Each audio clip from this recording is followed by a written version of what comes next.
Assalamualaikum warahmatullahi wabarakatuh. Hai Nanda Soleh dan Solihah, bagaimana kabarnya hari ini? Alhamdulillah, luar biasa. Bersama kelas 2 pasti bisa, pasti bisa, pasti bisa. Yes, Allahu Akbar. Nah, hari ini Ustazah akan mengenalkan bagaimana arti surat An-Nas.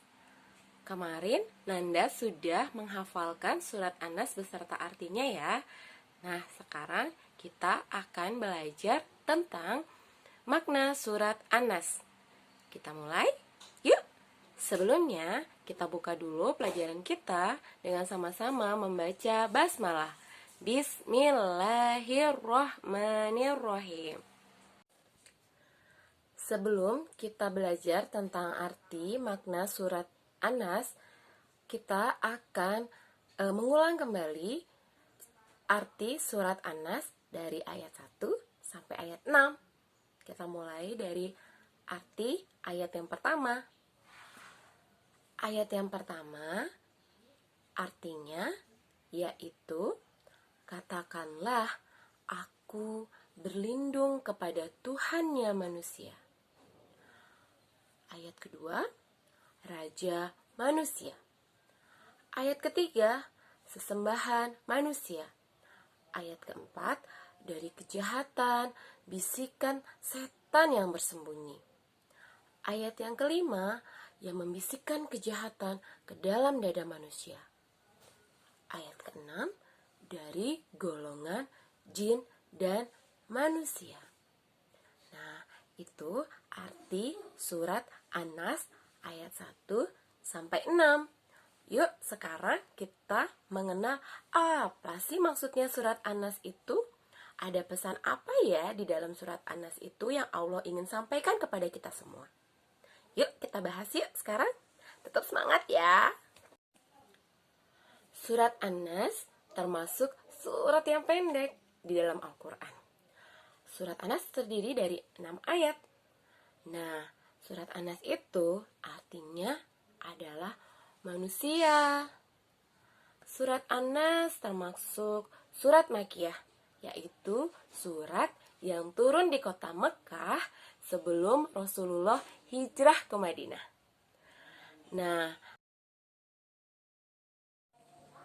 surat An-Nas mengandung perintah bahwa kita hanya boleh meminta perlindungan hanya kepada Allah. Perlindungan dari apa? Perlindungan dari kejahatan yang terlihat maupun yang tidak terlihat.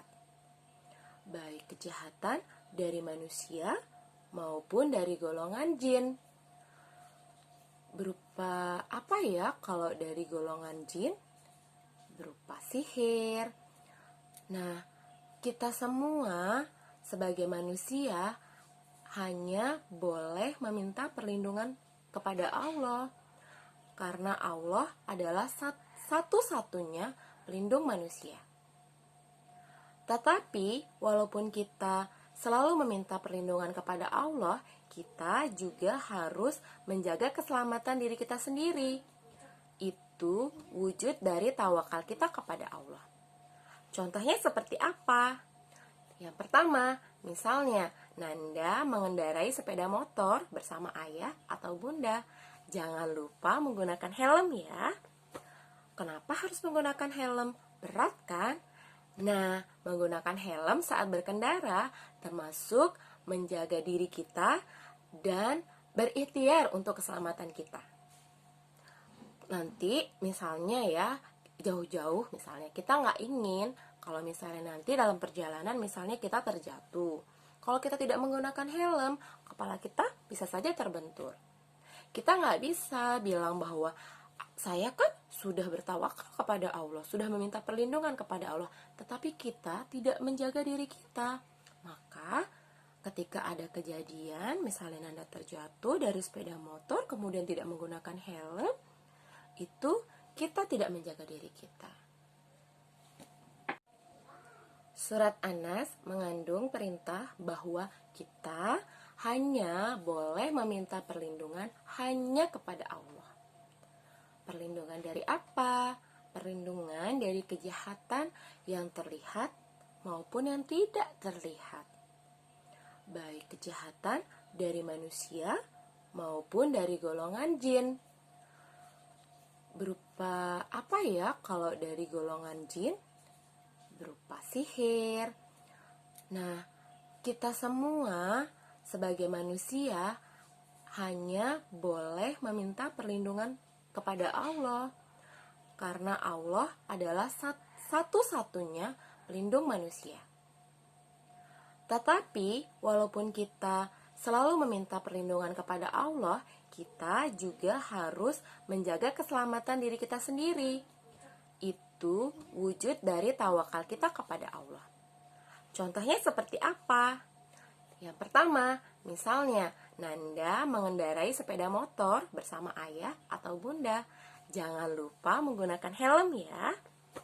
Kenapa harus menggunakan helm? Berat kan? Nah, menggunakan helm saat berkendara termasuk menjaga diri kita dan berikhtiar untuk keselamatan kita. Nanti misalnya ya, jauh-jauh misalnya kita nggak ingin kalau misalnya nanti dalam perjalanan misalnya kita terjatuh. Kalau kita tidak menggunakan helm, kepala kita bisa saja terbentur. Kita nggak bisa bilang bahwa saya kan sudah bertawakal kepada Allah, sudah meminta perlindungan kepada Allah, tetapi kita tidak menjaga diri kita. Maka ketika ada kejadian, misalnya Nanda terjatuh dari sepeda motor, kemudian tidak menggunakan helm, itu kita tidak menjaga diri kita.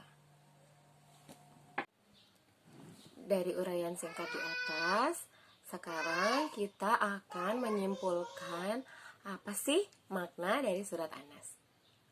Makna surat An-Nas yang pertama adalah kita sebagai manusia harus mengingat Allah dimanapun kita berada. Misalnya, Nanda berada di dalam hutan, berada di pantai, kita melihat indahnya pantai. Di situ kita mengingat Allah bahwa indahnya ciptaan Allah. Yang kedua, kita mengingat bahwa hanya Allah lah sebagai penguasa manusia. Yang ketiga, selalu ingat hanya Allah yang merupakan Tuhannya manusia. Yang keempat, selalu berusaha menghindari kejelekan atau bisikan-bisikan yang mengajak kita ke kejahatan atau ke kejelekan. Misalnya, ada teman Nanda mengajak Nanda untuk berbuat tidak baik, maka kita selalu mengingat Allah sehingga kita tidak mengikuti temannya Nanda.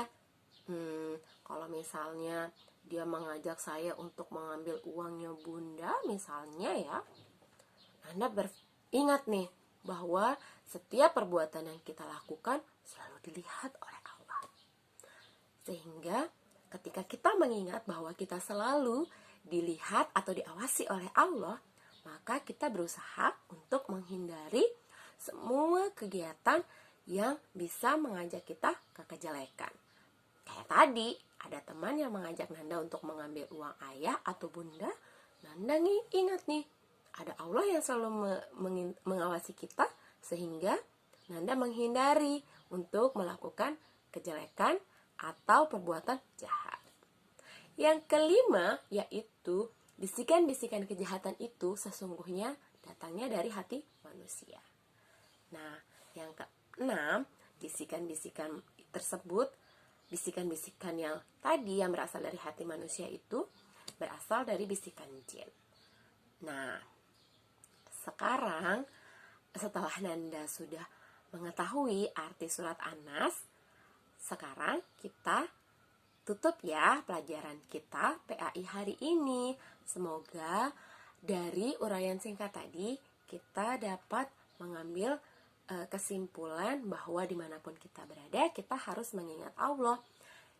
Selanjutnya, kita harus tetap ingat bahwa setiap perbuatan yang kita lakukan selalu diawasi oleh Allah, sehingga kita dapat menghindari perbuatan-perbuatan yang mengajak kita ke perbuatan yang jahat.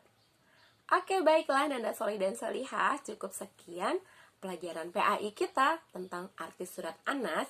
Nanti kita akan melanjutkan pelajaran kita ke tema selanjutnya ya. Baiklah, kita tutup pelajaran kita dengan sama-sama melafazkan hamdalah. Alhamdulillahirrabbilalamin. Baiklah Nanda Solih dan Solihah, sampai berjumpa lagi di pertemuan PAI selanjutnya. Assalamualaikum warahmatullahi wabarakatuh. Selamat belajar Nanda hebat. Dadah.